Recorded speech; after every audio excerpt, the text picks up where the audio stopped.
বলছিলাম এটা ওনার জাতের পরিচয় দিয়েছে, এটা মানে ওটা জাতের পরিচয় দিয়েছে। একজন অনেক মান্যগণ্য মেম্বার আজ থেকে বছর 2-1-3 আগে বলছেন, আমি বিপিএল পরিবারের কার্ড একদম অন্তদয়। কি করে তার ভাই মাত্র 2 বছরের মাথাতে সবচেয়ে না শুনুন না, আগে শোনার পর বলুন। আরে আমি সুধাংশু বাবু, আরে আপনি আমার কথা শুনুন না। আমার রতন বাবু দিয়েছে ব্যক্তিগত আক্রমণ করার জন্য। আমি এটাই বলছিলাম, আমি সেটাই বলছিলাম, এটা ওনার জাতের পরিচয় দিয়েছে, এটা মানে ওটা জাতের পরিচয় দিয়েছে, এটা জাতের পরিচয়, যা জাতের পরিচয় দিয়েছে। আসলে স্টক নেই, ফুরুত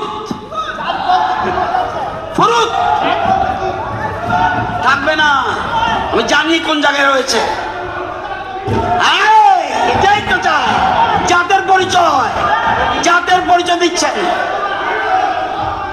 জাতের পরিচয় দিচ্ছেন। আচ্ছা ঠিক আছে, উনি বক্তব্য শেষ করেছেন, আমরা পরবর্তী বক্তার জন্য আসছি।